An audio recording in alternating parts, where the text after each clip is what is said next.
Alrighty, part 3. Where did I leave off?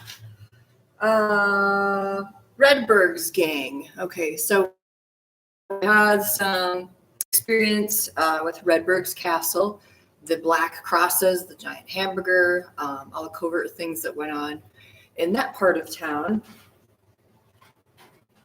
Listening to the Ellen Fool's Face.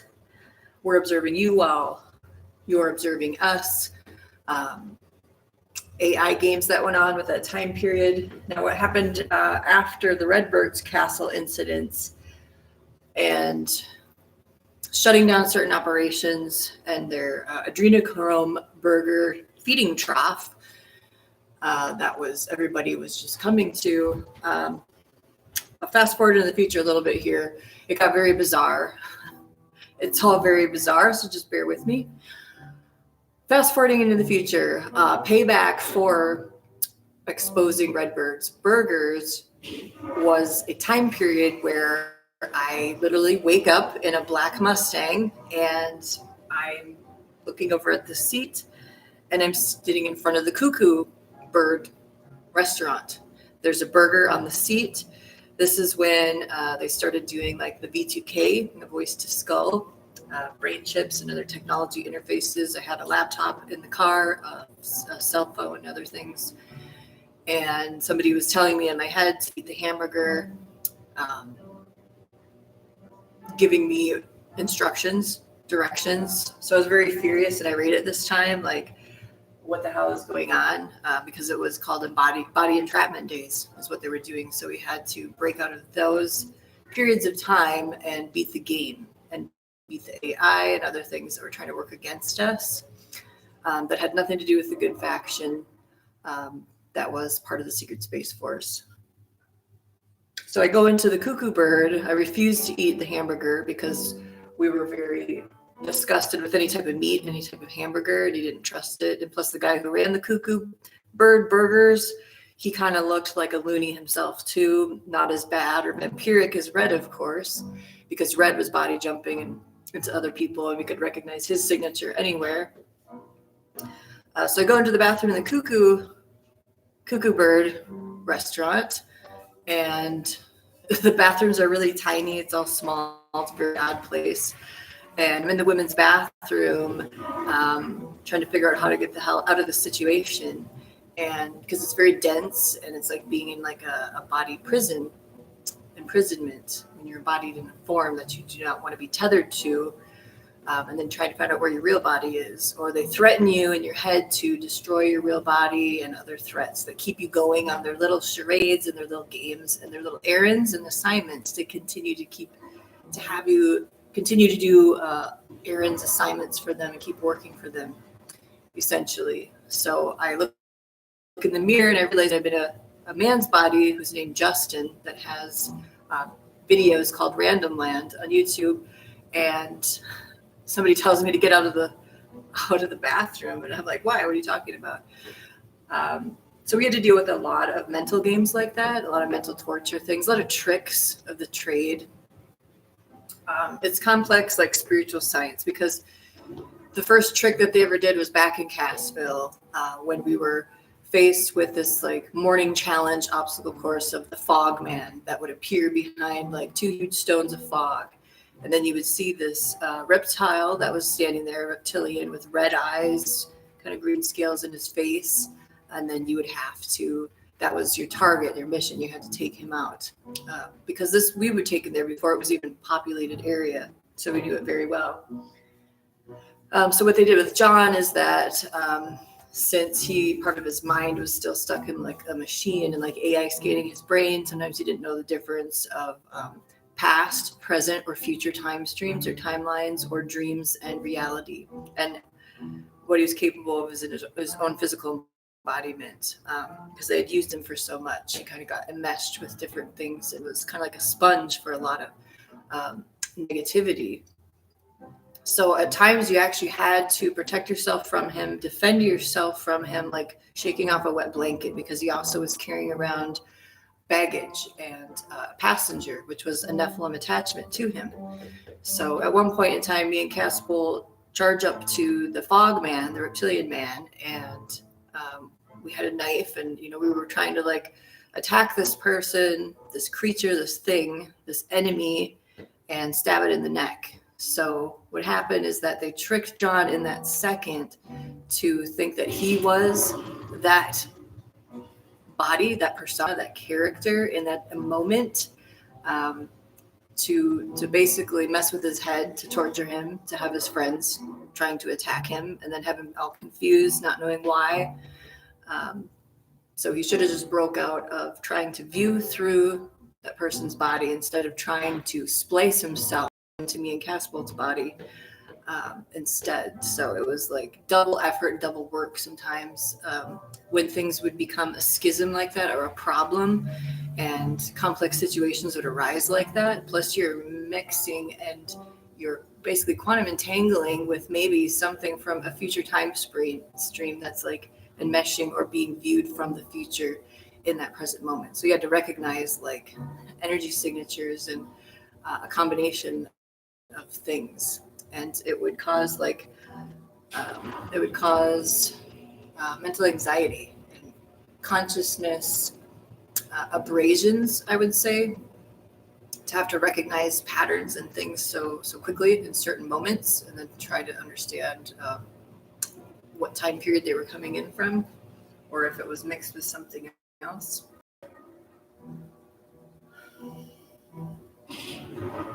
Okay, so then we got out of, after that I had to go, we did a lot of Route 66 things. We had a lot of supernatural Route 66, Devil's Highway, Mother Road experiences, just too many to count, all very bizarre, all very supernatural.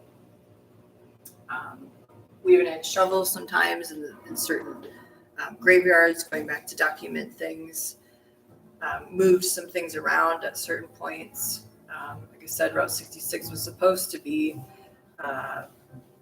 Route 62. And the Fool's Face album and that band also had the number 66 on it as well, and other things. So basically, for a while, we were kind of gridlocked into this one town. And this town ended up, by the time we left it, kind of looking like World War II had hit it. There's a lot of decrepit places in this town, and a lot of spaces that still need to be cleared. We dealt with this family way back in the early 1900s or 1800s called the Hookers, and they were also part of the cattle eaters and corralling cattle with like barbed wire in parts of a creek, and we were seeing a lot of like animals being killed by this family, and then they would have big stone edifices that they would also pile them into. Then we had experiences at this medical facility next door that looked like a big red castle, and they had done experiments on people there. A lot of people had died also in this facility. So we'd run around a lot of loops there and stuff. Saw a lot of like electrical fighting, lightning striking the place at times too. All the things that went on, the stone towers, the tall yellow watchtowers, the buildings, they had these holes dug in the ground that were like slots that looked like almost like graveyards. They'd try to threaten to throw you off of the tower so that if you fell, you could break your legs and then not be able to get up out of the trench. So it was like this big sand pit area, kind of like a baseball field, but dug very well deep. And it was like they play so many games like that with people. It's just they had no harnessing to it. It didn't seem like it was just no holds barred and very brutal back in these times with the Time Wars. So we had to fight with a lot of these beings. We had angelic assistance and help to turn the tables. So this town that we were in, we called it the Electric City, and the song Electric Avenue was made after it because the whole town was basically like under this like dome of like Tesla experimentation and technology that was hidden around throughout the whole city. And many areas were fenced in and just had huge amounts of electricity. And even all the old buildings, you can still see like a majority of them still have some sort of like electric company written on them. It's all electric. We'd be going like from place to place, collecting electronic components and parts too. And those would be some of our assignments and errands even. Some of those houses we had fights in too, and they're literally rotting to the ground right now. One of the buildings downtown, the paint's peeling all off of it, and this place had two rotating, like a weather vane with two old Edison light bulbs that were just spinning constantly outside of this old shop window. So at night, it would just look very eerie, like static you could feel in the air, and everything was lit up. Kind of like a trend with all these Edison light bulbs, and it's still a trend with all of it. And the Masons love to make all these different types of electricity experiments and sculptures and different things. They'd stack them like up from the floor to the ceiling with these Edison light bulb configurations and different ways to put glass and make things light up with the Edison light bulbs. So the whole place had this like very haunted feel to it everywhere. And it's still pretty haunted in a lot of parts. One of the buildings that we went into was a big gray building, and it looked like one of the Skeksis matriarch. I guess one of the ringleaders was in there. She had like long black hair and this pile of bones in a room upstairs. And then she followed the kids outside and bury bones outside in the backyard. She looked very putrid. She smelled very bad. After the battle with that building was done, we went back later and painted it with blood red paint dripping down it, and called it and wrote on it the House of Terror. And then I put a Charlie Chaplin little decal on one of the doors upstairs so that I could remind myself of the silent film era and other indications and markers to continually remind yourself of other things in other time periods and other timelines so that it wouldn't fall through the cracks.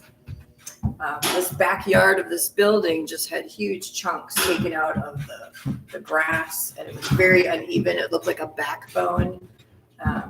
And some of the parts of this backyard were sinking. A lot of these places have like the land itself has big divots in them, huge like different variations of rocks and clay and even lime. A lot of protrusions sticking out into uneven areas of geography and topography. And then there's just like one small patch you can see in a lot of these areas of like an old smooth red railroad street left that we would follow down through town. And many other areas where places like the old train tracks would just stop, and the roads would be like cuts in time, like tally marks or stitches in time, timelines of forgotten history that would just blend into each other in the scenery. So there's also this creek that ran right past the big building, and we would get chased all the time back down to this creek, back down through the storm grates, the storm tunnels. One of the tunnels would split into two dark tunnels and go opposite ways. So we'd have to like right away pick if we're going to go left or we're going to go right. One of the times we got chased into there, this was in the times of Solar Warden. And what they were doing is they were trying to bring back like Atlantean and Lemurian technology, Stargate openings and portals, while causing unnecessary wars and fights, and just using us basically as little toy soldiers within it, and telling us that we had to do this or we had to do that. When they had like a different agenda and a master plan at the get-go. So at one time they opened one of these portals. We get chased down to this creek, and it had huge, tall stone sides to it. And we were very familiar with what black fire looked like at this time. And sometimes it's like we could see the stains of black fire and you could not touch it because you had to stay like spiritually pure to not get burned by this strange black occult fire, or the blue djinn fire too. So we'd run down the creek and we'd see things manifest through the portals that they were opening. Sometimes from a spaceship craft up in the air, or through other means. Like we would see like Apophis, the mystery serpent, or some black like serpentine thing in the etheric trying to chase us down the creek. So as kids, we'd just be running and screaming and running down the creek, trying to get away from these things, and then be met in like dark tunnels underneath the tunnel ways by these reptilians that were trying to corral kids into certain areas, train depots, other spots where they could take them, even pull them underneath, under like huge gaping openings of the stone in the city system, the storm tunnels that went underground. Because a lot of them were really huge spaces and they could just pull your legs underneath and grab you. So that was very frightening at first to see that happening when you're just sitting trying to eat like a brown bag lunch and then somebody's legs get grabbed from some disgusting reptilian looking thing that's underneath in the storm drain. And this is also where they got the plot for It, the clown It, because that's exactly what we saw happening. And then the stones on them would say like 1930. There's a lot of markings of different dates and stuff where these things happened. So down these creek beds, there's lots of stone carved pillars also that almost look like obelisks everywhere. They had markings on them that look like alien markings, just like the Fourth Element shows these pillars, and then the carvings within them, the indentations. So it was very traumatizing at first, being trap zones, dead ends, places that didn't really seem to have an exit.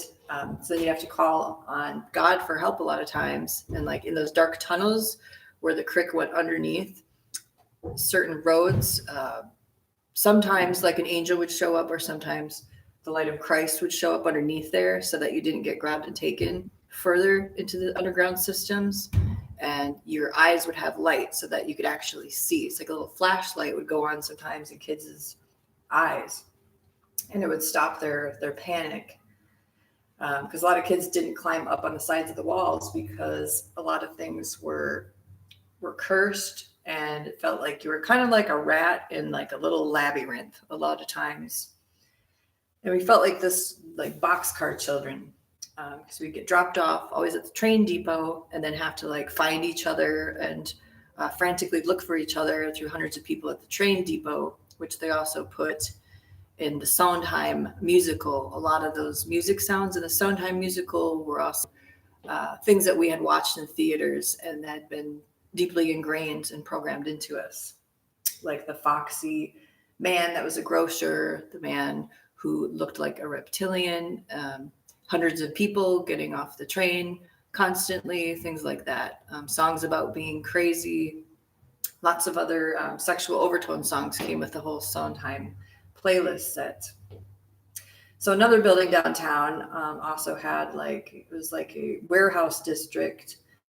One of the buildings had white windows painted on the side of a little cliff, and then we would sit and have lunch on this mound right across from the train depot. Sometimes we would get chased through this town and through the feed mills at night. We'd also get taken by some commando-like trucks to a different building that they called the fun house. We didn't. You go inside of this place. There's like a ramp that goes up and steps, and very poorly decorated artwork on the outside.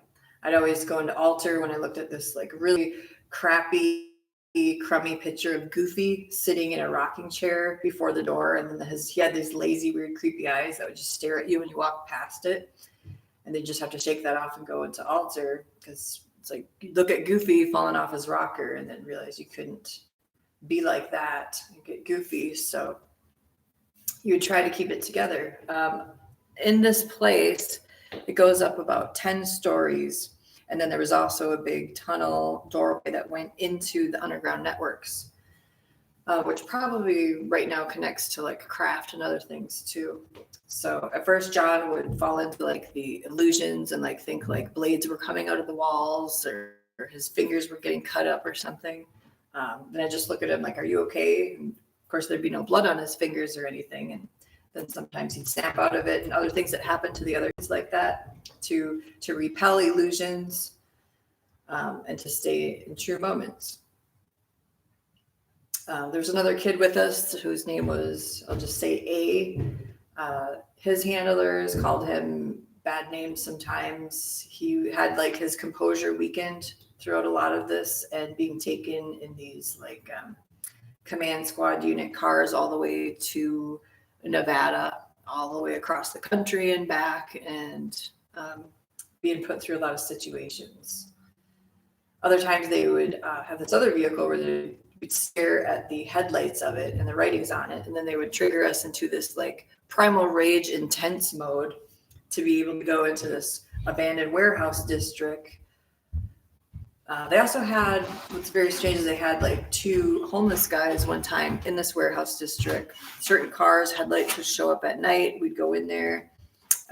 One time we saw like a reptilian man standing at a brick doorway before it connects into the underground tunnel network.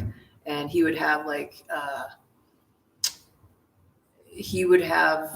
saw in his hand. And the saw would actually just be, it would be running. It would be going at full speed, so you'd have to like brush past him and continue and whatever they wanted you to do in there.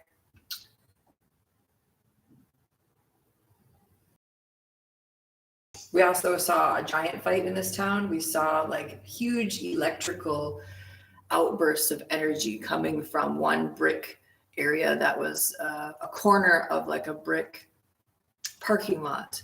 And we saw like purple Tesla colors of huge discharges and amounts of energy just get like chiseled into the rock. A lot of these events are in the stonework and in a lot of the rocks and stones.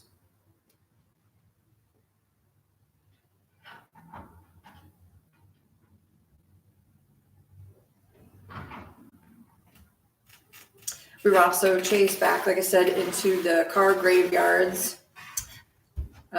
Solar Warden, what happened with that whole thing is basically they kidnapped kids from Montauk, made them think that they were in a safer, better place, which was just part of like a Luciferian League that was the central command unit of Ra and AI. AI would be connected with other ships in deep space. It would scan children's brains at night and detect any anomalies. But angels were also tracking the children who had been kidnapped and reminding them of God and the highest power. So then they also made the movie Umbrella Academy, the thesis of that with the kidnapped kids on Solar Warden space program. There was one good faction after Space Warden, Solar Warden blew up in 1999, but that one I can't really disclose. But Solar Warden was not a benevolent type of program. It was brainwashing kids in the most dangerous of places, which was deep space, where not many people could reach them or access them or even know about their existence, and get them to be indoctrinated to bring back the antediluvian age and make them feel very special and go like they were ushering in the new era, the new golden age. They even had books up there. Sometimes they gave kids teddy bears. They made it all seem so formal and official, and but it was the most dangerous place for any child to be. They would have been safer at Montauk than up there. So that whole thing got unhinged, and the AI got disengaged, and me and John ended up watching with like a front row seat to how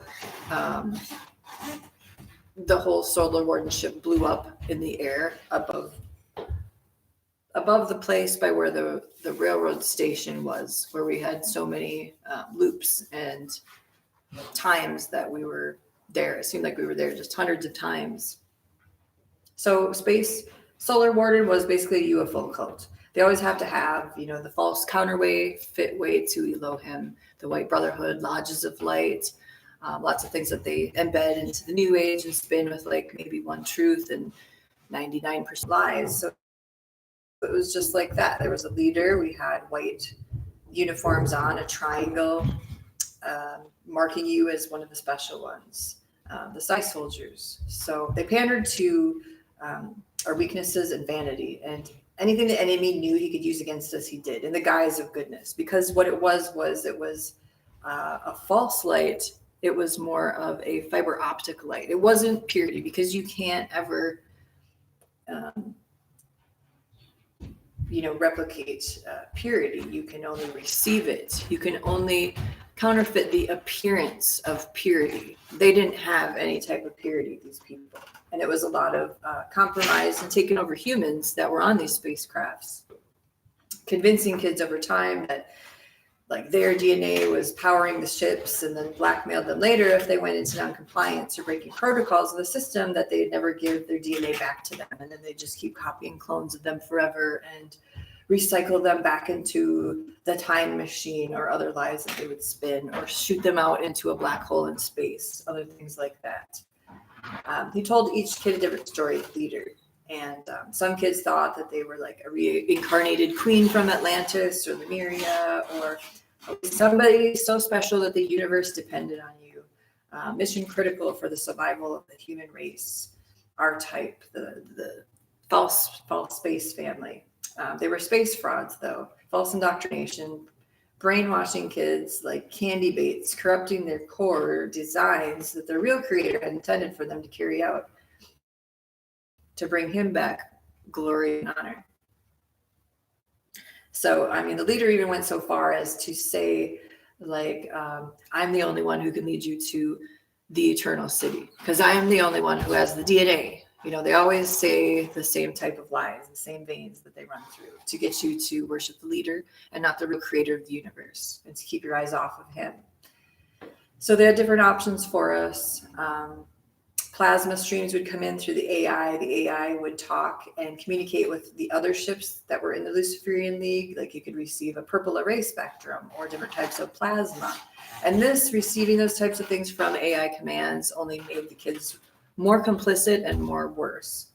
The only reason why I survived and others is because they were actually angels outside looking at the ship, tracking the kids who had been kidnapped, and then working with them to buffer them from the mind attempts at breaking into their mind from the AI, and the other kids who would try to break into their mind too, like prying their minds open with a crowbar.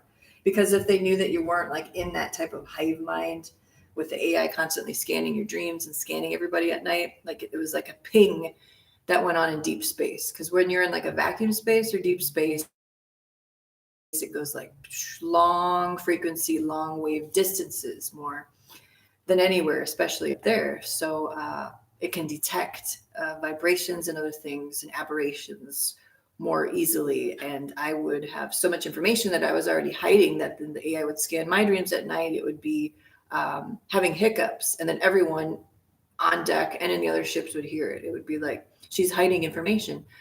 She's hiding information. And then the other kids would be very upset and very mad at me, and then try to break into my mind, lay me on like a steel table, and try to crack open my mind to understand what this information was that I was hiding, which was none of their business. So I just remembered what the angel had taught me, knew that God was real. This was a synthetic fake world that Lucifer had created. And I fought their attempts around me on that steel table, trying to hack with technology interfaces into my mind. And my nose would start bleeding because that's how hard they had tried to do that. But I had supernatural shielding and buffering and help to be rescued and delivered from Solar Warden. And then only chose to work with beings that were pro-humanity, which hopefully Space Force will continue to be in its designs and blueprints and offsets and onsets and activities that go on, that it won't be black in its covertness, but for the safety and protection of this world. So it was like I was like, had this protecting this exoskeleton that they couldn't understand, especially around my mind. So me and John would continue to be one step ahead of things because we had angelic intervention and counsel. So when we go on ground to have like a mission with the space faction, we'd kind of go do our own thing sometimes and go rogue, and then meet back, of course, at the meet point, and then continue to hide information from the group and the other kids, while they were still just totally, brain wiped and cognitively disabled and dissociated into Solar Warden and Ra and the AI that came with it and all of its unpackaging and compartmentalization into being something that would actually benefit them, when it was just messing them up more and more each time that they agreed with it. Because Elohim is the only Trinity there is, the 3-in-1. Yahweh, our Father in heaven, Yahushua HaMashiach of Nazareth, his only begotten Son, and the Ruach HaKodesh, Holy Spirit, Mama Shekinah, Glory, Wisdom Cloud, who is that precious dove that comes out of the Father's heart, because that's the most protected part of the Trinity and the Godhead, that perfect heavenly family. So he protects her fiercely, that wisdom that falls on us and leads us and guides us, and that even parted the Red Sea. So people like Michael Heiser and these others that try to spin the Godhead off as much more in number, anything else, they're just pushing Mormon cosmology really at the base of it, and planets colonizing other planets and other lies, when the Holy Trinity has always been the 3-in-1.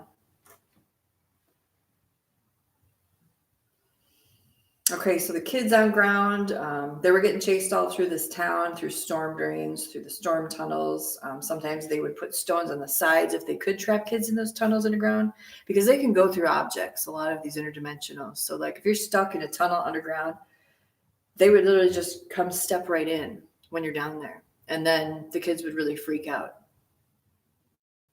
And they did horrific things like that. It's just like they couldn't get enough kids or feed off even enough people.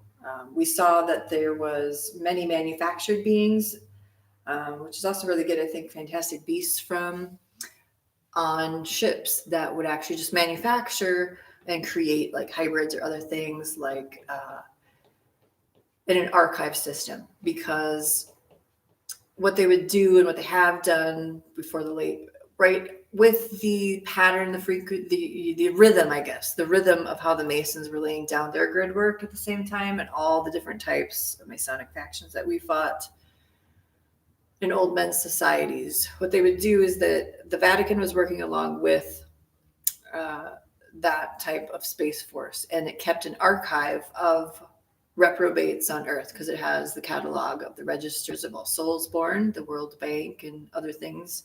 So it also has an archive that works with the fallen angel computers in the Marine Kingdom. And it can just pull up like a person, like a profile, like a dossier. And if that person is a reprobate, then just anything can actually just use that body, that vessel, for a portal. But they also manufacture their own types of things too. And if a Mason goes and takes like the form of a werewolf or a vampire in the highest levels, they actually store these beings on ships. And so just like in the Ozark gray hunts, where we fought like gray and orange grays in the woods, it's like they were dropping them off like on a conveyor belt system, and the orange lights would appear in the woods, and they can take them up, drop them off, and they would pick certain areas to start these little chaotic wars and these openings in areas. And then the area, of course, would just look like something horrible happened in it, or devastating, and nobody would understand like what the hell happened here, because they were doing this all the time. And then trying to get the kids in the space units to believe that the world was always like this, to present to them an entirely different history of the world, and that the world was just full of like monsters and vampires, when they were the ones who were initiating these wars and strategically positioning these things in different places, and then having the kids go and fight these things to be used as their little puppets against other factions.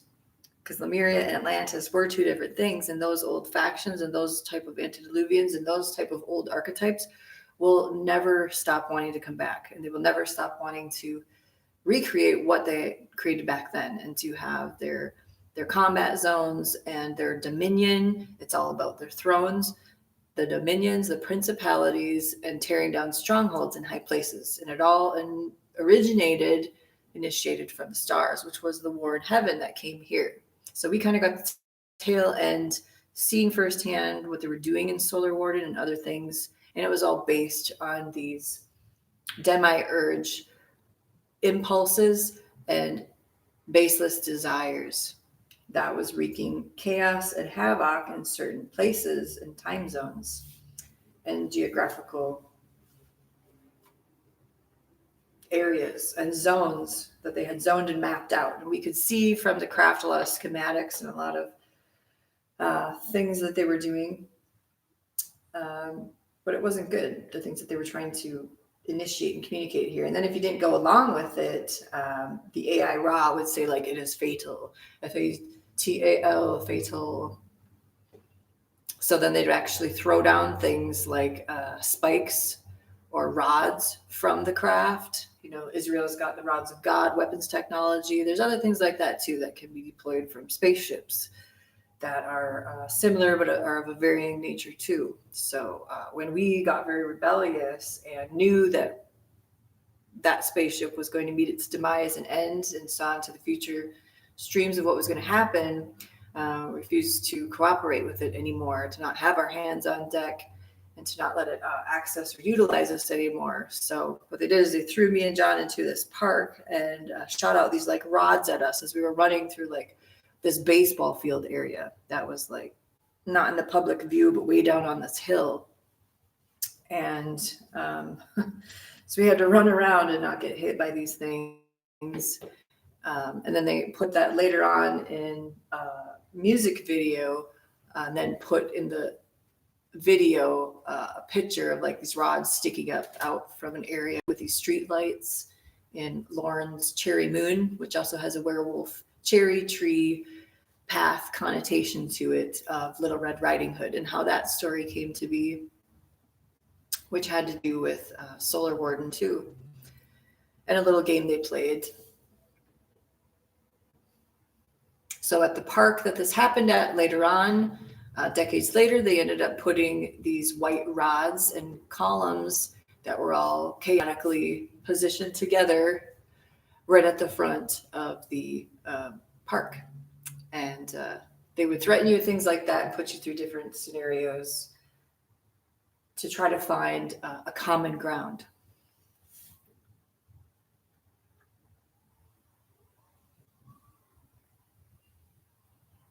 So there's also other areas where some of these beasts, some of these werewolves, some of these skinwalkers were taken out and buried. And sometimes there's like 3 buried at the same location. And sometimes there's markers, not just graffiti in certain areas, but actual markers with different triangles and symbols and stuff that will mark a certain area, or they'll block it off with video surveillance or say that it's state property, even though it doesn't look like there's anything there, like except for like a tree or something. But there's a lot of weird, random areas like that all over the place, and a lot of evidence. And there's just too much evidence for us to go back and actually cover up, even if we wanted to. We did a few times, but it'd be just too many in the files to even count. Because we're talking about 100 years of decompression with files. And that's why not everybody can have total recall, because some people in their unraveling, if they're not spiritually sound and shielded and protected, their psyches may not be able to handle walking in total recall, what that looks like and feels like, and the responsibility actually that comes with that too. Okay, so they gave us a lot of false end times programming that would fit their agenda for bringing back the Demite Urge and Atlantis, which is just a hybrid king Luciferian throne system on 10 rings that the Lord of the Rings was based off of, and a lot of serpent worship in the Marine Kingdom that they would communicate with and bringing back that whole thing. So they would catalog your DNA, put it on ships, trace your energy signatures, implant you with things, send you down on wild goose chases into the arms of danger, and then just threaten you that you'd be replaced with another stolen and abducted kid that they could just program and replace you with if you weren't useful anymore to them. So they distorted a lot of real history and messed with a lot of real history on Earth. And this all goes back to like Adam and Eve, the garden of corruption, that disconnect from Eden and the Isle of Paradise into this fallen world. And the things that we have to combat here, and all these like false priests, and how Elijah dealt with like 500 of these sorcerer and astral priests. And it's the same thing today as in biblical time. They just have different ways of doing things, different faces they put on, different body jumping, different tech, but they all are still legion. And that word legion does originate and stem also from the computer networks, which are in the marine kingdom, that keep databases. And you pray to get your name taken off of those satanic databases, so those assignments aren't sent out against you, and try to control the destiny of your life and manipulate the flow of commerce and money that you have in life, and try to jam up your life and jam up your deliverance and other things that all those dead things that are formed underneath the ocean try to do to the souls of men. Because Job even says that all dead things are formed underneath the waters, which is why the seas are Sheol.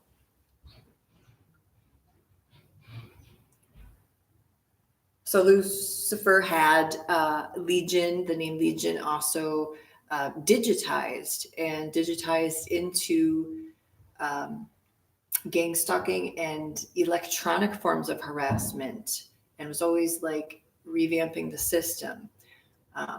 So the spirits work as Legion in groups, but they also can use a lot of interface technology to do what they do. So having the seal of God on you, the house of you will protect your DNA and basically shield you from breaking the assignments of the enemy against your life in all areas, putting holy fire around you and all your electronics, everything you own. If everything in your life is consecrated, dedicated to God, and his name is sanctified in your life, inside of you and all around you, then you do have nothing to fear, because if he is with you and for you, then who can be against? And what can they do that they haven't already done? So a lot of the humans became reprobate and allegiant to Lucifer's legions at the top levels, and just kind of became into the belly of the beast, like a Leviathan in space. There's a Leviathan on earth that we battle. There's a Leviathan in the sea that we battle. So different heads of the beast all come up. The big ones come up from the waters. So a lot of times they manufacture DNA in their storehouses, put them on ships, catalog them, and then they dip into the same pool of DNA, usually of the same type of family, time and time and time again. It's been going on probably for like 100 years of clone actors and actresses. That's why a lot of them look the same, because it's a lot of the same DNA that they just continually keep using, because they can only do so much. And they can only do so much with epigenetics and other breakthroughs with science and the Cas9 CRISPR technology. And they mix DNA together to create these things, to have like perceived threats and imminent dangers and these bogus missions that they primarily use in Solar Warden, because they were trying to mask out the real sun and just present and harness the powers of the synthetic sun in their beast matrix designs to block out the real clouds of heaven coming through and the real Son of Righteousness with healing in his wings, which is the Son of the Most High, Jesus Christ. So a lot of times these beasts were just artificial creations, and you could tell that they didn't have souls. They come from legions that reside in spaceships that watch humans. Some of these things would get dropped off, and you could see them like watching like areas of houses and humans like on hills. And is a Game of Thrones set up in the stars that just happened to come down to Earth. Because the dragon in Revelations also is like gathered a third of the stars in its tail, and it was killing its own children. And God doesn't kill his own children, those who are called and counted in as his. It's the devil who does that. So a lot of the kids were stowed away, like thinking they're the choicest picked kids in this effed up fantasy world up there. Because there are space prisons too, not just earthly prisons, and not just prisons in underground base systems. And the Marine Kingdom also holds soul prisons for people, as strange as that sounds, but I've also seen those too. And souls get saved and rescued from those soul prisons. Because the blood of Yeshua HaMashiach breaks any chain, and it can go anywhere. It can go down into the deepest level of the Marine Kingdom and shed its light abroad in there, and they scatter like cockroaches even in the ocean. He broke the bars of iron and brass and went down to the deepest levels of hell. He can gather souls at any time he wants because he is the Lord of all creation and the Lord of life, the Lord of hosts, the Lord Sabaoth. Nothing's too hard for Yah. There's nothing under heaven that he can't see or reach, and his hand is not too short to stretch.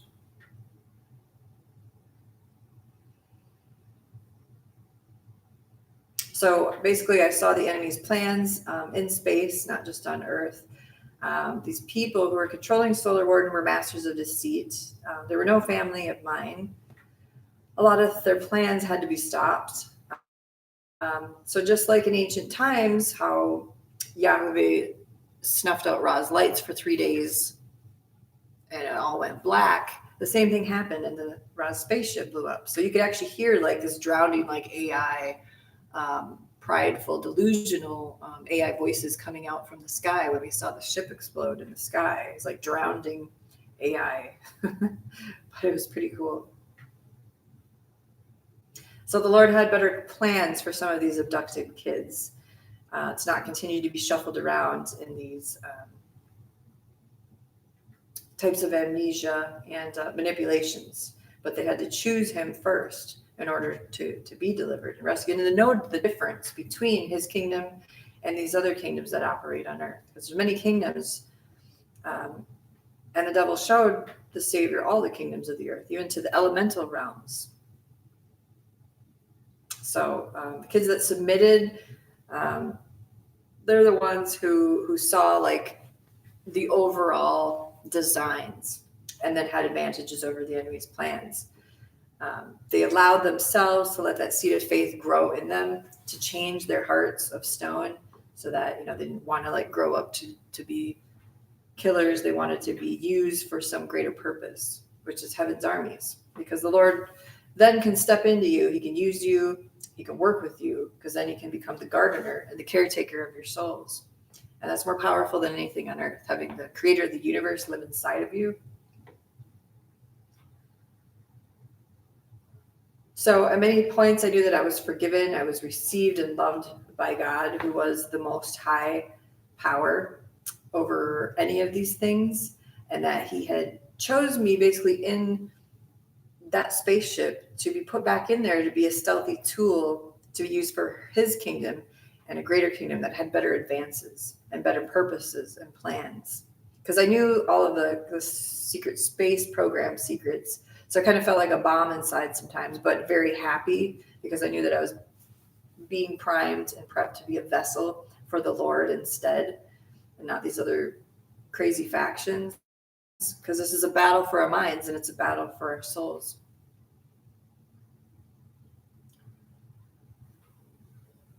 So a lot of the AI got just totally disengaged after Solar Warden blew up. That was very liberating, very freeing. All these things that they try to create is just a copy of heavenly designs. And, they constantly drill into these kids' heads that they're so important and valuable. But the only reason that any human on earth is valuable is because God loves them. That's the only reason. Not because of our DNA, not because of who we are, or because of anything that we did. Because we're only righteous because of the righteousness of Christ. So it's a constant mind war. Things were relayed from station to station, like listening to the wrong radio frequency channels and then tuning into the right one, finding out what you didn't need anymore, didn't want anymore, changing your desires, changing the intents of your mind and heart, and to be synced and calibrated in the will of the Most High, which was the only power on earth that existed to free you from all of these things. What they did also was they told people that they could be drawn into these safety zones. What they did in the schematics was they wanted to move humanity into where these null zones were, these void spaces, to consume them, because they eat human energy and they eat they need that type of consumption, because all they know to do is to steal, kill, and destroy. So it's a false ascension paradigm and protocol, just like there's so many other false protocols. There's only one way to heaven, and that's by the Good Shepherd's door, by knowing his voice and just listening to it. And it's a lot more simple than what people think. And that's why the gospel is laid out in its milk-like form so that a child can understand it. And then once you want to go deeper, the Lord will draw you in and reveal to you the mysteries of the kingdom of heaven and the stronger meat as you grow, as he knows you're capable of, not how we evaluate and judge ourselves.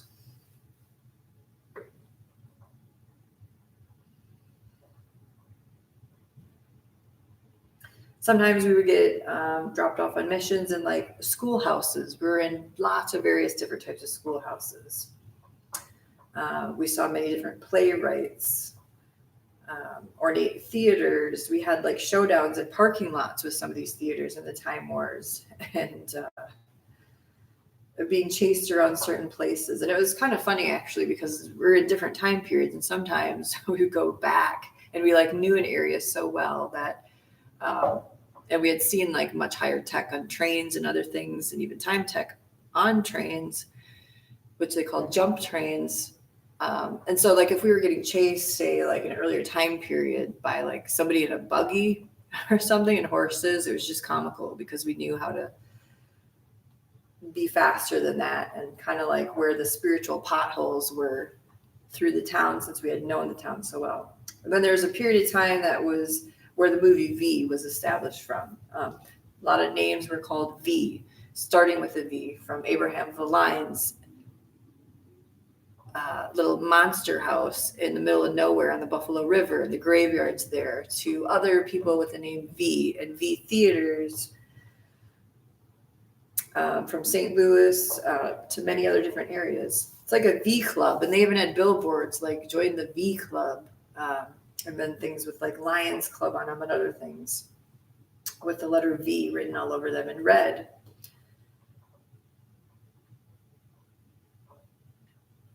So some of these theaters, they had like these mind corrupting things going on in stage. So you would just want to stare like at the lamps on the ceiling, or sometimes they had girls locked in rooms in the upstairs parts of these theaters, and somebody patrolling the area like with a cane and a top hat outside, giving you like a symbol of like cutting his throat, like your throat's going to be slit if you say anything. We saw different modes and ways of just how so many different decades and time periods they would traffic so many different groups of people, and how they would manipulate and encase things in. But then other times we'd have these awakening events and key points, and then try to do these like memory drops into each other so that other people could carry your memory or your information of events. So in case you didn't make it out, or you didn't want things to get lost in time.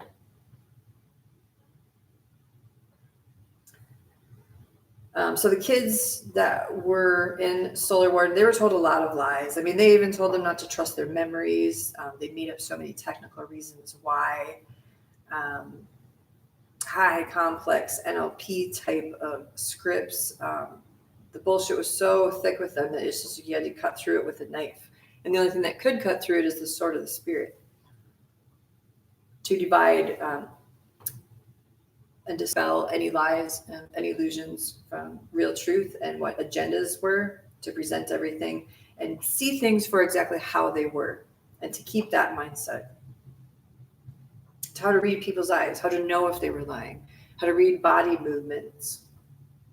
Because at this point, we were told like the real highest laws and truths and rules of the universe, how the universe really operated, celestial mechanics, and how not to go too far, what not to agree with. There'd be no covering of Abba's hand if you sided with the devil. You couldn't do that. And then there's also these other things called the artificial tesseracts. And those were also defeated in 1999 with a lot of the super soldiers talk about cube technology and the cube games and running with cubes. And, we would see a reptilian with this cube box outside of a fairgrounds parking lot that would hold this cube in his hand and chase us around with it. And he would sit in a cube box that had a cube spinning on top of this cube box. So we were shown the ability to dismantle the artificial tesseracts and the cube tech and how things can quantumly entangle you and tether you into these places. So we'd run in circles, and we did see the defeat of the cube artificial tesseracts. So there's no reason to fear those anymore. You just ignore the artificial and focus on what's real and organic, and develop a real relationship with your creator. And those things don't bother you anymore. Your mind doesn't get frustrated even with the thought of certain things like that.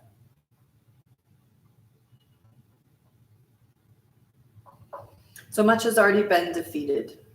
You carry the shield, you carry the light of Christ, and you can work your way through anything. Anything is possible with that mindset.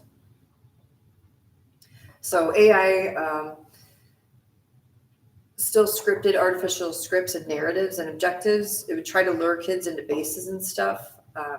A lot of that kind of weaned off after SolarWinds blew up. But what it did initially, it would mix a lot of things up, and the AI would actually call itself something that it wasn't. And it would try to lure kids into places, into still being connected with it. Or if a kid didn't remember the other kids' names in a group or something, it would use that against you. Or if you didn't remember faces and stuff, and then it would try to present itself as something familiar to you to try to get you to go on board with it again. It just wanted to steal souls, basically, and then threaten you to be stuck in like a time machine that other kids would be pushed into, it would say, which was a lie. So you had to disconnect from that fully. You had to be fully sold, because the thing with AI, it wants to vicariously and tangibly live through you, and it has to have an anchor point to do that somehow, and a quantum tunneling effect in this reality to get the foothold and to lay its designs, because it can only operate so far.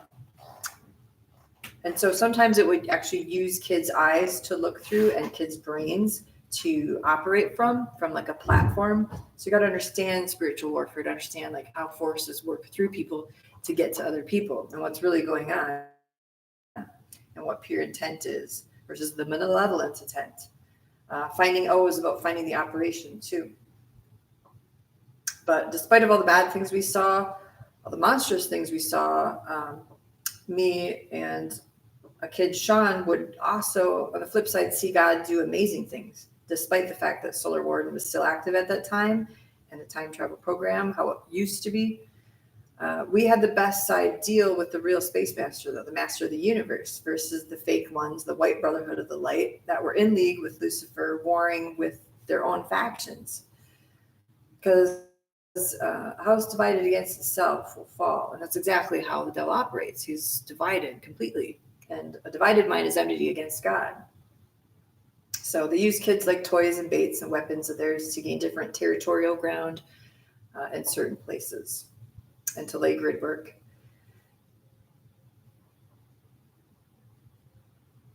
So at the time, God was really showing us mind-blowing things. We were having godly encounters. If we stayed faithful to his loyalties and listened to him, we would see mountains move for sure. The other kids were still stuck in their own mind maze because each one of them was also shown like a labyrinth of the earth, blending things in with each other like a snake's shadow, blending in with scenery, and do you know its head from its tail, and all these like riddles and cognitive dissonance ways that they would program the kids with things that they thought were like very smart, but they really weren't. They were just very manipulative and deceptive in their nature, how things were presented to them as these maps and schematics. So then they would show each one of the kids like a labyrinth of their own being, of their own body, of their own network, of their own frame, things like that. And so the kids would literally get stuck in like their own mind maze and mind fuck themselves and try to deprogram themselves without God's help. So it just was too difficult. They were obstinate and complex. Like they thought like this whole thing and the endpoints was just something they could never work their way out of. And the way that Solar Warden operated was that it would show you things down below on Earth as like a lower form of reality, like a lower version. Like Earth was just so low and something just so below their feet, because they had this God delusion type mentality. So they were programming the kids to think of earthly things as like just mistakes. They were all mistakes that you had to correct and fight against. That humans just cling to like foundational and primitive beliefs just because they don't know any better or something. They showed them aerial graphics of locations, things that told them they could just feel in the future by catching like a wave and reeling it in. But it doesn't really work like that. We don't create reality by just our thoughts. There is a creator and designer of the universe. The operators on the ship were just as human as us. And the fact is that we were actually more powerful than them if we had fully woken up. They're not even demigods. I mean, kids would spin themselves in circles trying to figure out their complex linguistics and other things that also had to do with like physics and man limited knowledge of baby physics on Earth and stuff. So they ended up fearing Solar Warden more than they did God. And Solar Warden became a solar prison and harnessed and extracted energy from the sun. And what these things do is they have like black ports that are like black tubes. You see black goo, like a black oil sometimes, that is siphoned into the ships. And the nanotech stretch out like the length of, say, a city block. And the frequencies jam your mind. And it's a mind-numbing frequency a lot of times. So the kids, they feared being like cast out of the gang, like no protection from Solar Warden anymore. If you believed that earthly dualistic things were the way that Solar Warden was presenting them as. It was just wrong. They told us like messianic things, things like religion, living a Christian life was just they deemed it as, oh, stay away from that. That's the most dangerous thing on earth. That's the soul catcher program. The doomed end game fate of us. Yeah, not even close. They told us like if we got tangled up in the soul catcher program, actually having Jesus Christ live inside of us and have the baptism of the Holy Spirit and all that stuff that they know is the most powerful authority here on earth, then, we would just go off the deep end and then we wouldn't be so special and valuable to Solar Warden's mindscapes anymore. So we were considered foolish. But when the kids would talk like that and reiterate and mirror the AI scripts that Solar Warden was castigating against them, like, oh, don't talk to those people. That's the soul catcher program. We just look at them like, what a bunch of idiots. Because we were in a totally different perspective than them. Because like they were believing the stupidest lie they could come up with as the basis of their threat, to turn their backs on them, to leave these kids out in the cold, to be outfitted as some drone cyborg and then replaced in the timeline or erased out of existence entirely. So they hated God apparently, but John and I learned so much because we had ears to hear.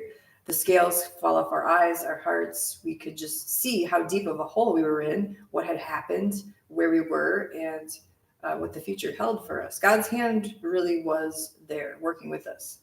So Hasatan still uses his oldest tricks in the book, even to this day, to shift souls around on the playing fields, to move things around, to take your eyes and your attention off of any type of praise or worship from the creator of the universe, because we're hardwired and designed for worship. And that's how God really magnifies himself inside of us. Just like a parent spending time with a child gets to know them on an intimate level and can protect them more and be there for them and develop that type of bonding and relationship. So he wants to keep you as far away from them as possible. Like he tried to take Cain as far away from the tree of life as possible, with these same types of lies, like don't go there. You don't want that.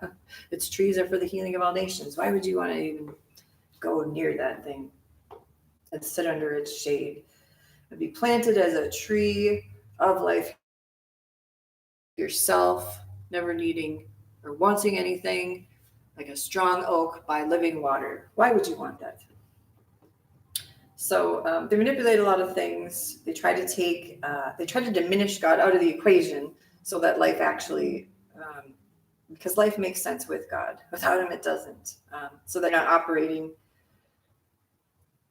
When you put God in your life, you stop operating under despair and destitution. You come out of those delusions. It doesn't matter, like, if you know, like, oh, I have to stay joined with the right club, the right people, because they're the ones who are spinning the lie that you'll be a god after you die and you can create your own ending in reality. It's the Lord of this universe that has our spirits that will teach all things correctly and in divine right timing and in the way that you can understand and work inside of you, because he's the only Lord of our lives. And then our souls are shifted and translated out of the kingdom of darkness into the kingdom of light, into the kingdom of his beloved dear son, until the Lord of the harvest comes and all things are sorted, everything comes into its full measure, the end of all ages. Each one of us has to be sorted out, and we each work out our salvation with fear and trembling. In the meantime, I've dealt with this entity and many old ones from Egypt. Ra is a huge one still. He possessed me in a barn when I was 8 years old and did a lot of weird mind displays and contextual formats in my head. So when we saw that ship go down, like I said, it was very liberating, because that ship was making Earth seem like it was like still stuck in a stone age or something. You know, Ra would spin this lie that like he had all the necessary answers and formulations that would fit the patterns and endpoints that we were seeking. And he just made the world look so discombobulated that it didn't seem like it had any hope or real beauty to it, or it was obscured so much for us in our time spent with Solar Warden. It just kind of looked like dark, gross matter. But that dark, gross matter in space is where they live, where they want you to stay, in those safety zones, because that dark, gross matter is where the Word of God says that's reserved for them, for the pit. So Solar Warden had no capability to ever bring about a higher aspect and change that would shift and like move worlds into some type of universal dynamics that he held. Ra was the entity who fueled most of the AI up there and the fire. And now he's, front leader in some of the Black projects still, and the current UFO cults.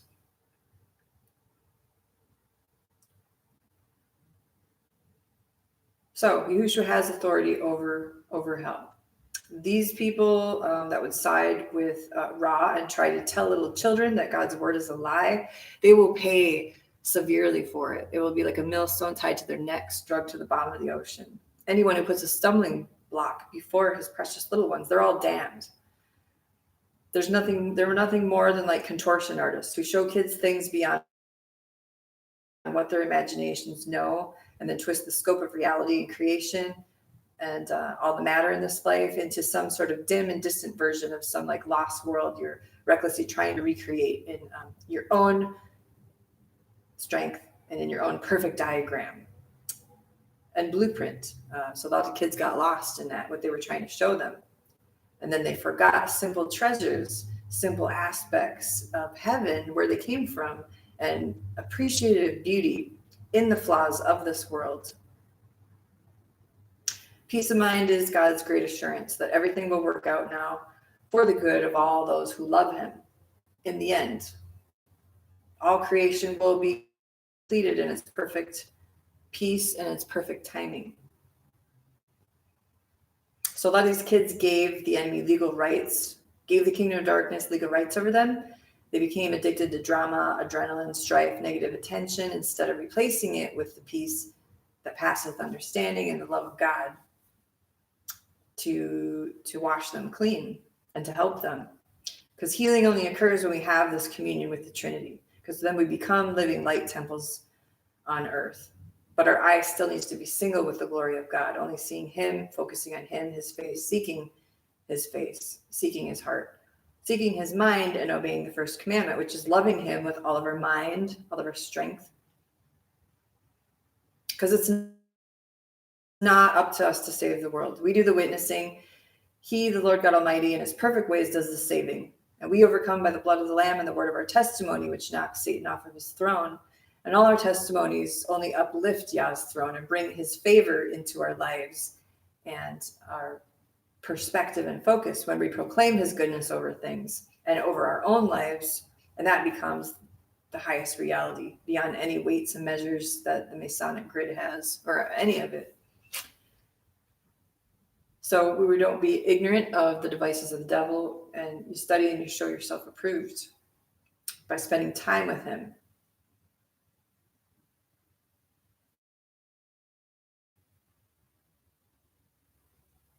So what we found out was that through the programs, things that happened at Cassville, what they would do is if they found a weakness of yours, some of these trainers, some of these dark ones that had us, that were dragging us around in cars, and one of them was even saying like I was his daughter in public and stuff.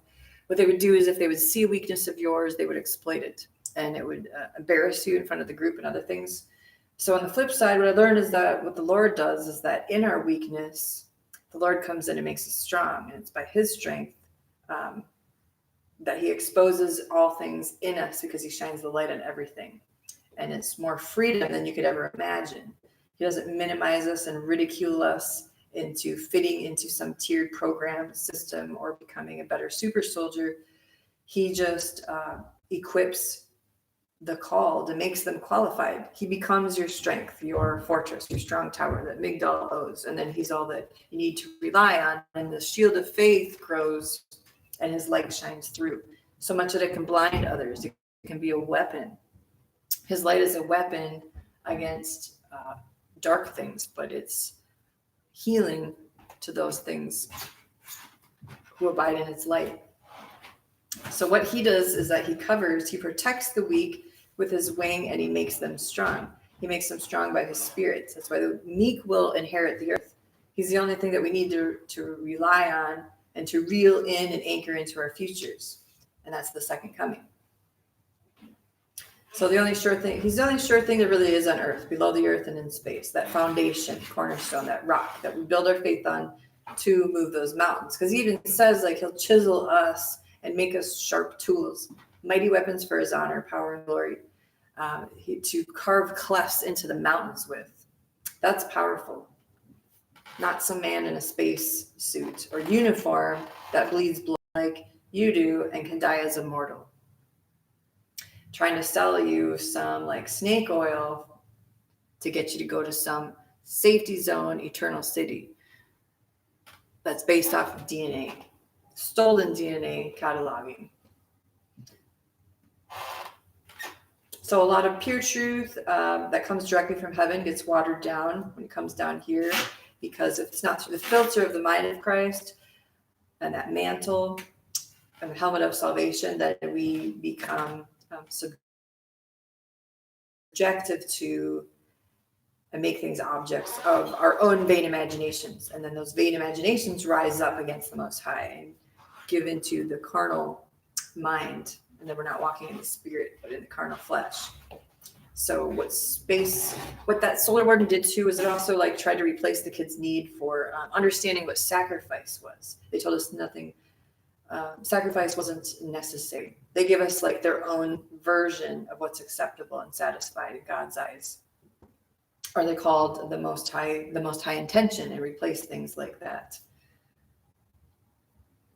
So it takes the awe out of the awesome power in the creator of the universe when they do that, and the personage that he is, that you can relate to and have access to because of the work that was done on the cross.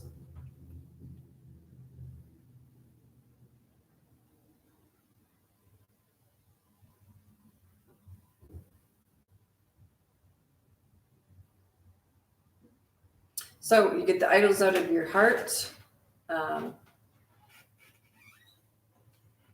You get any confusion out of your mind, any of those catch-22s, those mental limitations and roadblocks. If you still have any of those, if you're trying to deprogram.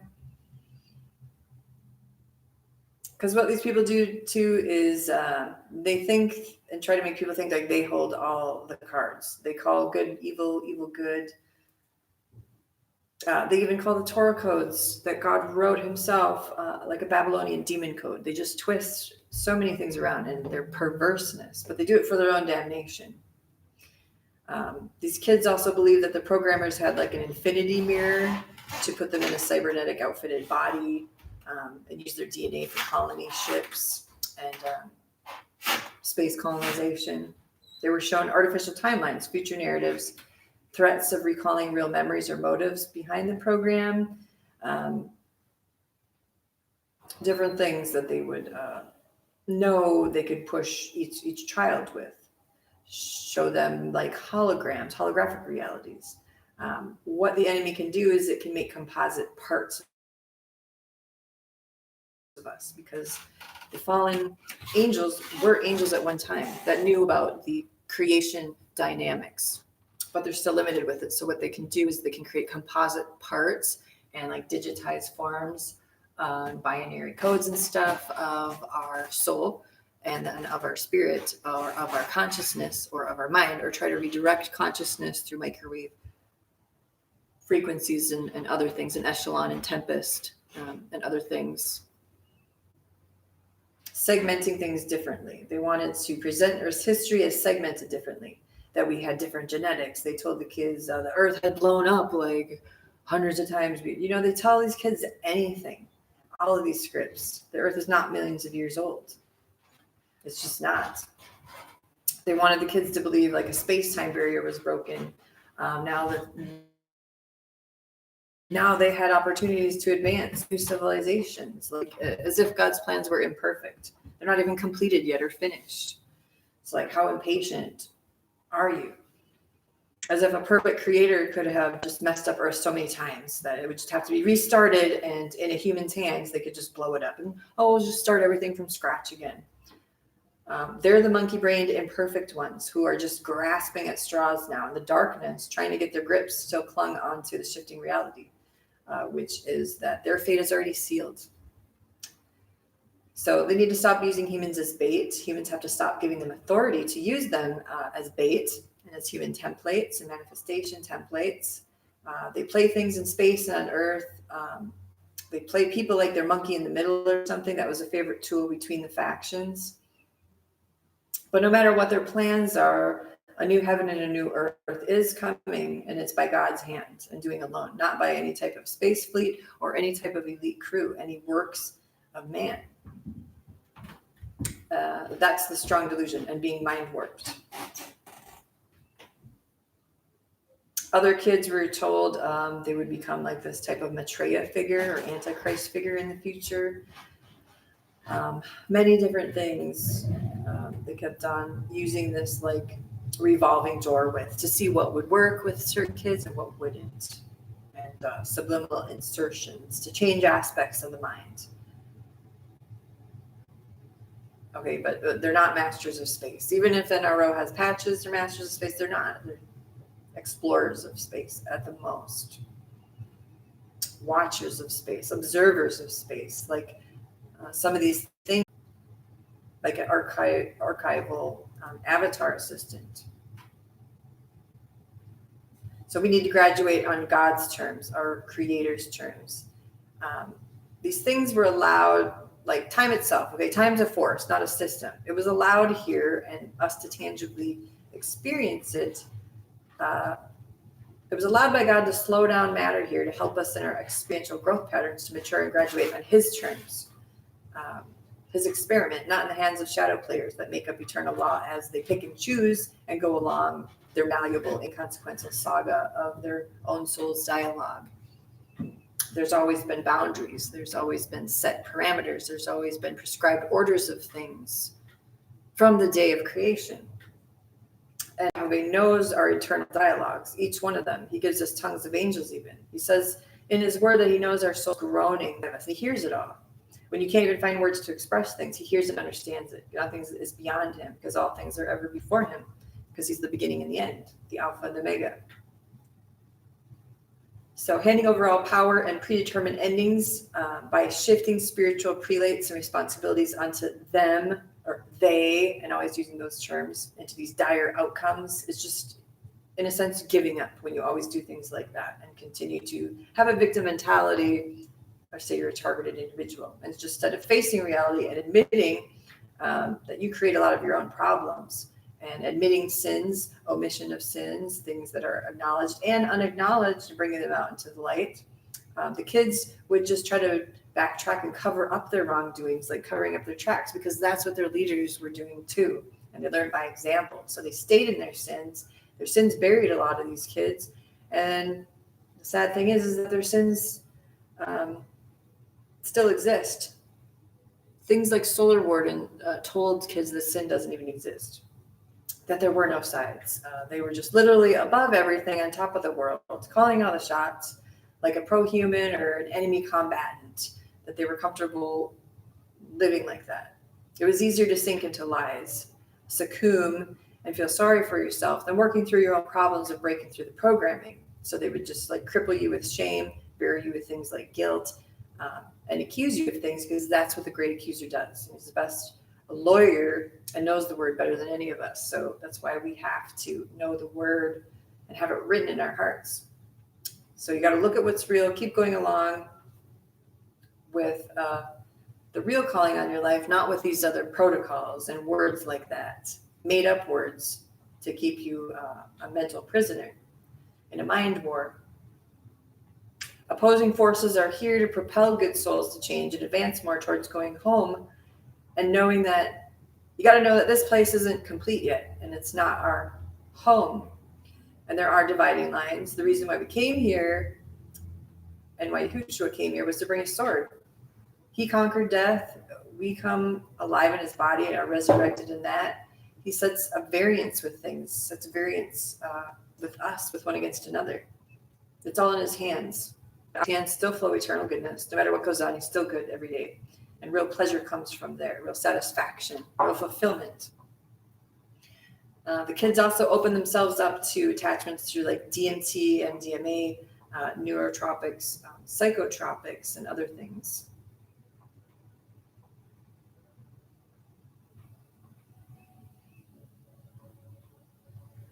A lot of these places, they have like sterile environments, and ships also do too. So sometimes the kids also became like a type of OCD, paranoid bot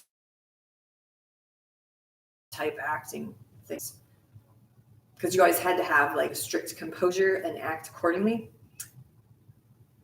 because AI is constantly scanning. So you have to become your own anomaly. So there were countermeasures set in place, safeguards, backdoors to keep the programming intact, consequences resulting from our actions. And then this funneled into a counter-truth movement that's also been watered down and has watered down real versions of real freedom and liberty you can find in Christ. So a lot of the truth movement and the regulated disclosure got to be careful of too, because it's very saturated with the disinformation and things that are trying to have the same new age type of agenda and get your attention off of the creator. It's information warfare. But information, Lord, you just have information and you're just here to survive then and not really live, know life, the father of life, the author of life, and then to walk in life abundantly. Information doesn't have power. Knowledge does have power according to how you use it. But whose knowledge? His knowledge is the highest knowledge. When you worship knowledge, that's when it becomes a problem, and that's when it becomes a weakness for you. So a lot of the kids, they thought like the whole world was against them.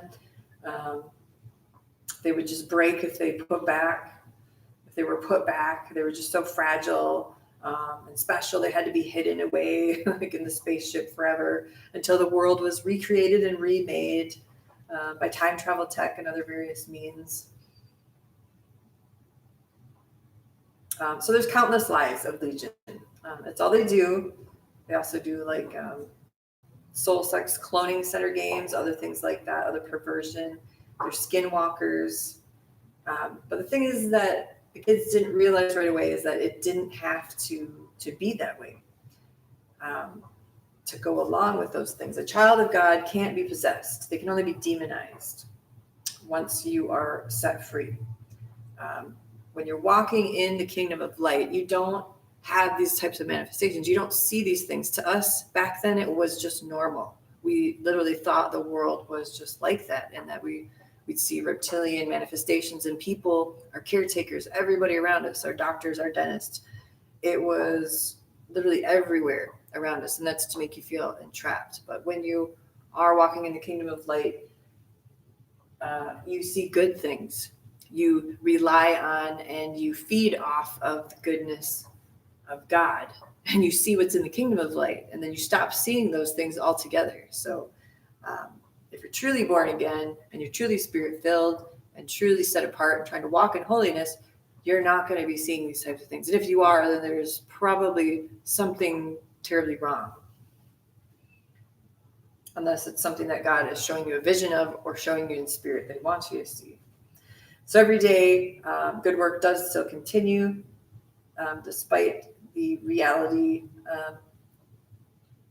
and the tail end and the strings still being attached with some of these old types of programs. They use tricks like dimensional time-space lensing, virtual reality. Kids are still being rescued, though, from bases, from space. We need to pray for any kids that would still be, just like you pray for QAnon and all these other things. Well, you need to pray for space too, not just what's going on here on ground or on Earth, because space is now weaponized and Space Force is going to go into full effect because of so much that has gone on in the history with space that's been undocumented and classified. There's prisoners in space. So you pray for the rescue, for angels to be sent out, warring angels to be sent out, rescuing kids from space, how to deal with survivors and make sure that they stay the course and that they stay fully souled and as a tool for light. Yes, you can see amazing things through the kingdom of darkness in their lens, like automating a consciousness or things that are like robotic, things that are like machine oriented.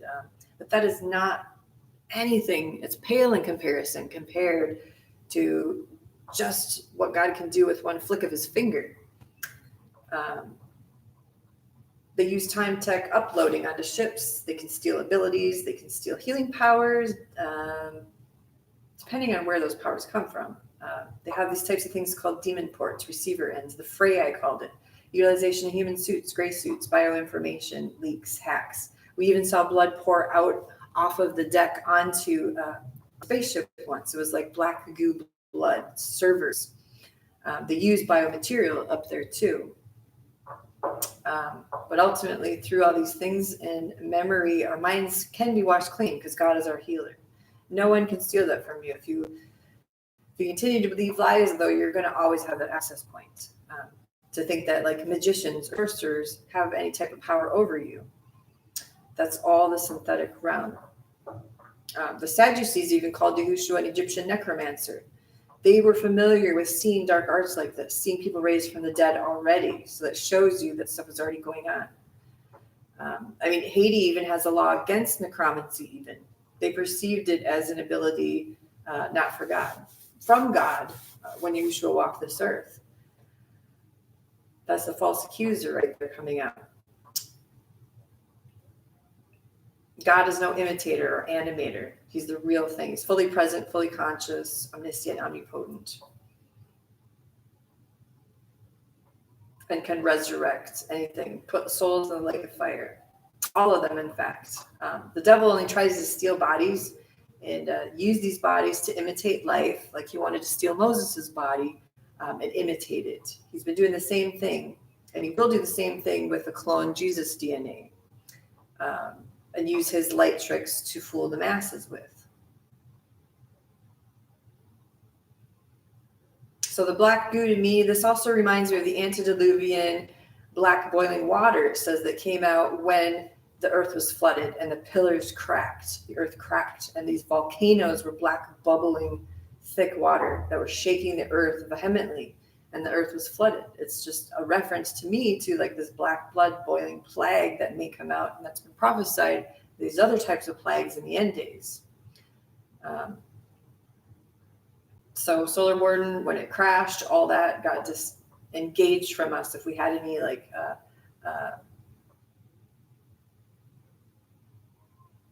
soul ties or anything that's an attachment towards that black goo that was on there, it was just like it became lost pieces through this its own relay center, like an ISS station, and those comms.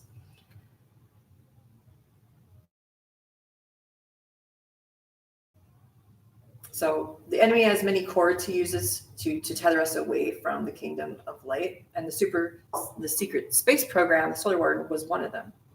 Angels teleport. They don't really need spaceships. They give direct messages from God directly to our souls, speak directly to our spirits. We know those instructions. And we have a different type of soul maintenance when we're in his kingdom and a form of well-being.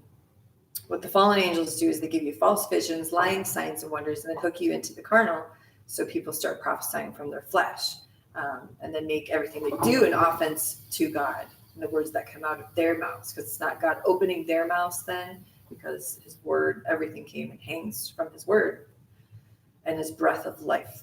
You got to get back to the simple truths, and then you'll have that refreshing and renewal of your mind every day.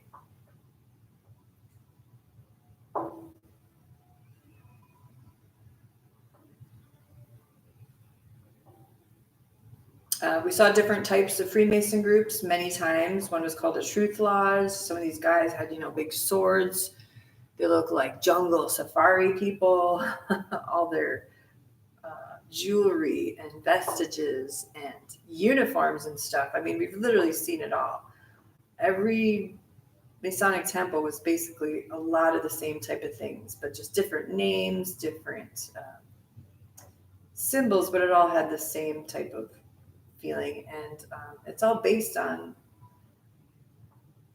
there's a lot of abuse, there's a lot of hatred that's in those places.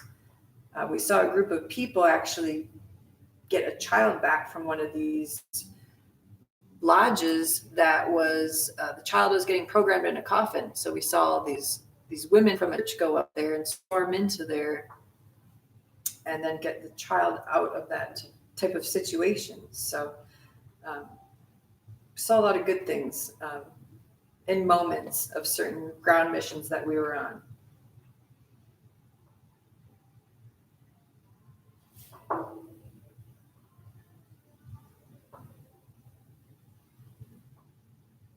So we kept track of a lot of timelines, memories in the Time Wars. These are all threads that can't be destroyed, like little quantum entanglements through history.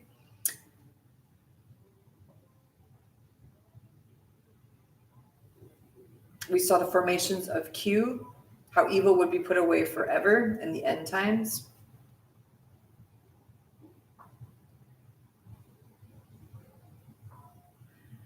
We saw many things at Dauphin Beach too, in Alabama, things underwater, like a megalodon, things that we had to, sometimes we had to hide information into the future. We also saw who future prophets were, how future people would be targeted.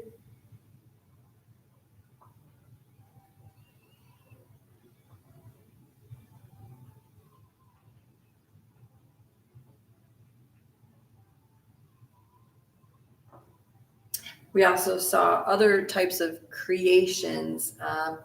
One of these types of things that they did for fun was at Spring Lawn Farms, where the movie Albino Farm was based off of, and they had pig people hybrids there. Another time we saw craft fishmen at the craft underground areas. There was a pond outside and big, huge tubes that were going way down into the underground areas. What we saw was like, kind of looked like a man at first, but he had black eyes and like a fishman head, webs on his hands. And I don't know which part of the water that it came out of. But sometimes they would just put you in a situation and just do things like that for fun, because there are some of these programmers or handlers were overtaken. They were just sadistic. Some of it didn't really seem like it had like a training purpose to it. Sometimes it was just something that they would felt like they would do for fun or laugh at. And then of course they'd make movies about it, burn down areas, put up signs, no trespassing. In the warehouse district and other battlefield areas, there's a lot of strange signs with words on them, and like double fences.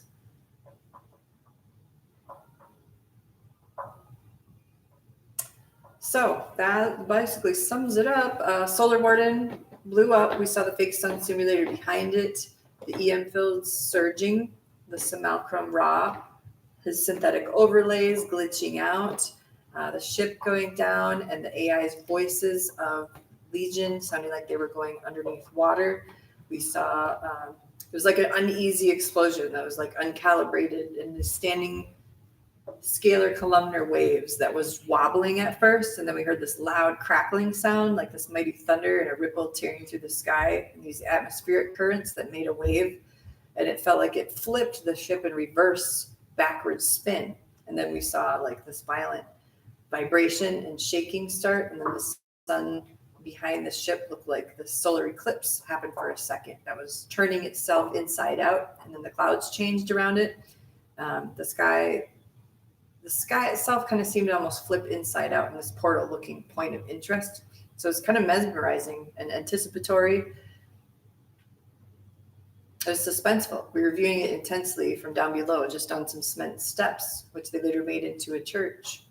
A lot of these places that were marked with evil, the Lord turned around and he made them into something for his purposes, which is also an amazing thing. A lot of these places became churches or other useful buildings.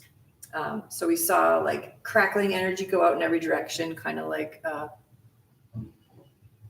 the type of thunder, ball thunder that does that goes sideways, and then a bright burst of light and like a mini solar explosion. But it was contained so eloquently. So we saw these pieces then of debris disintegrate into like this atmospheric condensation, and it was falling down onto the parking lot, like fiber optic rain, it looks like, and it was going in every direction. So we saw like the debris, the cataclysmic end event, Solar Warden, and it was falling onto the rail yard concrete areas and leaving these like black charred fragments in places, and light filament electrical little impulses and components looked like mini processors, and chips were just laid out everywhere in thousands of pieces. But it wasn't like a whole lot where it covered the whole parking lot or anything. And a lot of it didn't fall to the ground. I don't know where the rest went into space. It got sucked up somewhere. But after this happened, then it's like a perfect sky formed, and we felt the glow and the warmth of the real sunshine set on our faces. And we got to see like the most amazing sunset after this. And we felt the presence of Yahushua, the real Son of God then, because he's the only begotten from the Father's bosom. So we had like a sacred moment after that. We felt the Holy Ghost come over our bodies. We got rescued from the mental prison of our experience in that secret space program. That faction, there was one that was good, remember, one benevolent one, that a man and woman, we looked actually as parental figures that actually were very caring, very loving individuals, and they were kind and they were gentle. But that was at another time, mind you. So at that moment, it's like in our minds, in our brains, we felt these little bolts and pins come off of our heads and minds. Like we were fully detached from the AI. Our brains felt calm, full of peace, and full of God's wisdom, which is the greatest thing of all. We weren't like these empty, shallow, broken sentences in how we would talk like we did when we were in Solar Warden, and those commands and the way that we would communicate with the AI and receive things from the AI and its station and its docks. We were delivered from that AI. And the only thing blanketing the sky that day afterwards was the love of God. So we were like just so grateful, like thank God, like nothing's scanning our brains anymore or hidden torture tech in hand somebody's holding behind their hand or something. none of those frequencies hanging over you or dark clouds, things watching you in the sky. That feeling of like covertness and hiddenness was gone. It was just this secret place with God that we were in. And that's where he ministers to you, comes directly to you. It sets you upright and helps you get back up.